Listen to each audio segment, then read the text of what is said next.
Hi, my name is Goodkind, and I am a good and kind person that teaches chess. And yes, Goodkind is really my last name.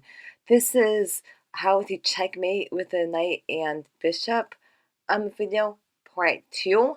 So I would recommend you watching um, how to checkmate with a knight and a bishop part 1 video if you have not done that already.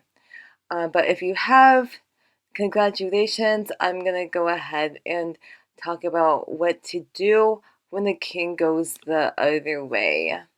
So let's get started. So um, in the last video, I pointed out that the king needed to go to a8 because we have a white square bishop. If my bishop is on a dark square, then we gotta force the king to go to a dark square, such as h8. Okay, the first thing we're gonna do is we gotta force the king to go to e8. To do that, we're gonna go ahead and go to h7, and then black's king's only move is to go to e8. Now, if you remember in last week's video, since the king and knight, since they're one square diagonal, we're going to go ahead and move the knight back to e5. And remember, the knight, it goes in a W shape. That's really, really important. So that's why we move the knight to e5. Now, I told you what to do if the king goes to f8. But in this video, I'm going to teach you what you should do if the king goes to d8. So the king is going to try to escape like this. What should we do now? First of all, we don't want the... right now, the king needs to get closer to this king.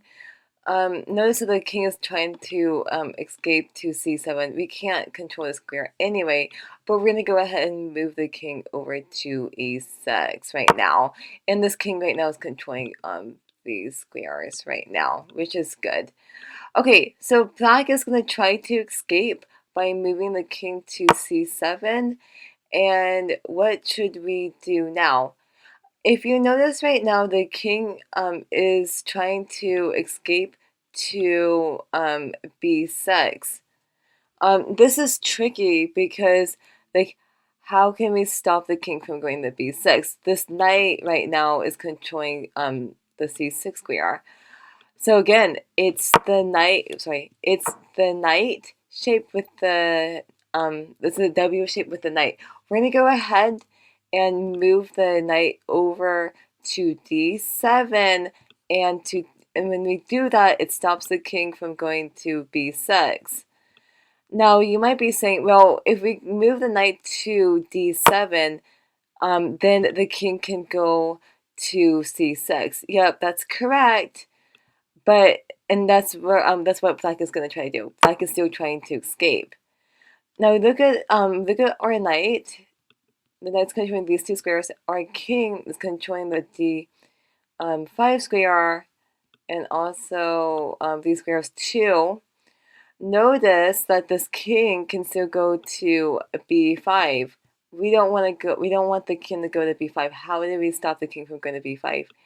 I think you got it. We're going to go ahead and move the bishop to d3 so it can control the b5 square. So notice that this king cannot escape. Do you see that? So, okay, so the king has to, let's say that the king goes here.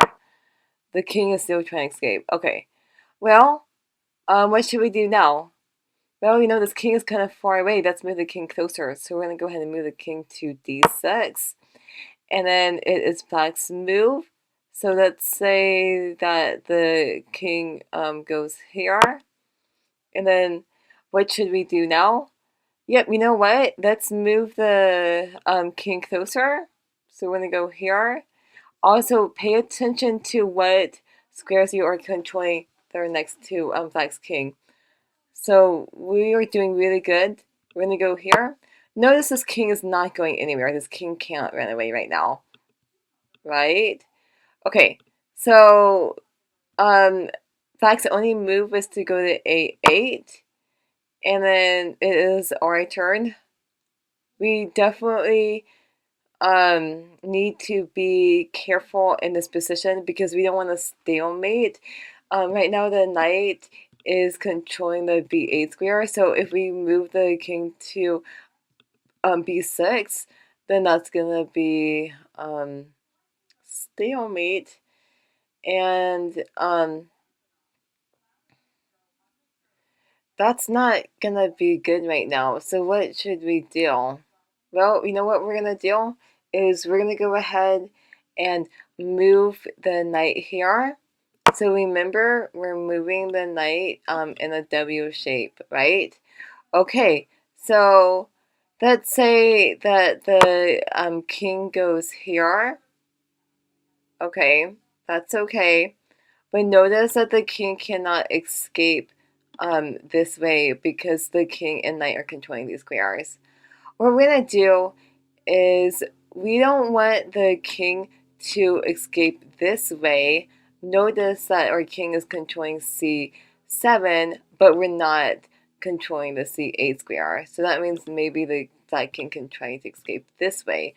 So we're going to go ahead and move the bishop to f5 so it can control the c8 square. Okay, so it's Black's move.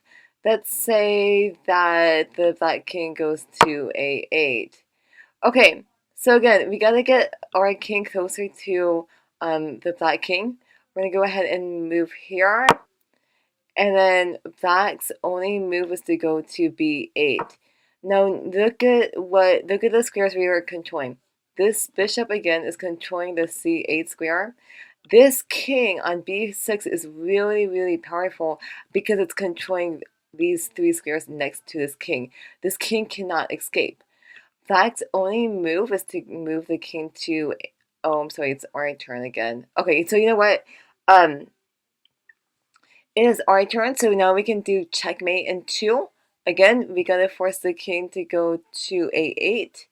And notice the king cannot escape. So we're gonna go ahead and move the knight over to a6. Black's only move is to go to a8. And do you see the checkmate?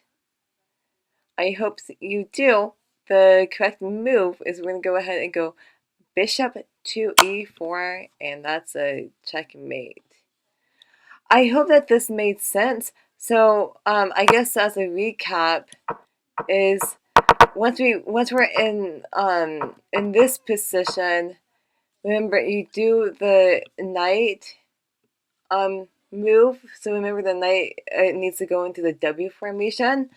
And again, if the king tries to escape this way, you simply just move the king this way, so the king is closer. And then once the king goes to c7, look, the king is trying to escape to b6. So because of that, you simply just move the knight over to d7 so it can control the b6 square. The king still tries to run away with c6. Look, the king is trying to run away to the b5 square, and you simply just move the bishop over here, so the bishop can control it. And look at how many squares we are controlling next to the king. Simply, the king goes this way, and then you just simply just move the king, the knight, and the bishop closer until you do a checkmate. Let me know what you thought about this video, and if you like watching my videos, please subscribe to my channel. If you have any suggestions for any new videos, please let me know. I love to make videos for you. And again, if you like watching my videos, please subscribe to my channel. I upload a video every Wednesday. So thank you so much for watching, and I will see you next time.